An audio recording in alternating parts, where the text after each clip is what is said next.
கீழே தெரியுற இந்த ஒரு நியூஸ்க்கு 3 நாள் ஆகி நீங்க எந்த ஒரு ரெஸ்பான்ஸுமே கொடுக்கல அப்படின்னு என்னோட ஃபாலோவர்ஸ் எல்லாருமே கேட்டிருந்தீங்க. அவங்களுக்காகவும் என்ன மாதிரி பைக் டாக்ஸி ஓட்டுற எல்லா ஃப்ரெண்ட்ஸுக்காகவும் தான் இந்த வீடியோ முழுசா பாருங்க. First of all, bike taxi ban பண்ணவும் மாட்டாங்க. எதனால அப்படின்னு பாத்தீங்கன்னா, பைக் டாக்ஸி ஓட்டுறதுக்கு சென்ட்ரல் கவர்மெண்ட் அப்ரூவல் கொடுத்திருக்காங்க. என்னதான் இருந்தாலும் சென்ட்ரல் கவர்மெண்ட் என்னதான் அப்ரூவல் கொடுத்திருந்தாலுமே இதுக்கான ரூல்ஸ் அண்ட் ரெகுலேஷன் கொண்டு வந்து ப்ராப்பர் இம்ப்ளிமெண்டேஷன் பண்ண வேண்டியது ஸ்டேட் கவர்மெண்டோட வேலை. ஆனா இது இத்தனை நாளா ஸ்டேட் கவர்மெண்ட் கண்டுக்கவே இல்லை.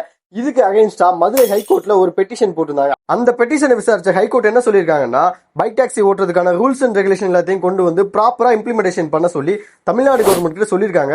ஸோ இதைத்தான் பைக் டாக்ஸி ஓட்டுற எல்லாருமே எதிர்பார்க்காங்க. எதனால அப்படின்னு பாத்தீங்கன்னா, பைக் டாக்ஸில எடுக்கிற ஒவ்வொரு ஆர்டருக்குமே ஜிஎஸ்டிங்கிறது கவர்மெண்ட்டுக்கு பே பண்ணிட்டு தான் இருக்காங்க.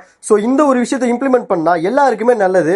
ஸோ இதுல என்னோட கன்க்ளூஷன் என்னன்னு பாத்தீங்கன்னா, நான் வழக்கம் போல இன்னைக்கும் ரேபிடோ ஓட்ட தான் போறேன். ரேபிடோ ஓட்டி எவ்வளவு ஏர்ன் பண்ண அப்படிங்கறத நான் நெக்ஸ்ட் வீடியோல சொல்றேன். அந்த வீடியோ நீங்க முழுசா பார்க்கணும் அப்படின்னு நினைச்சீங்கன்னா நம்ம பேஜை ஃபாலோ பண்ணி வச்சுக்கோங்க. நன்றி.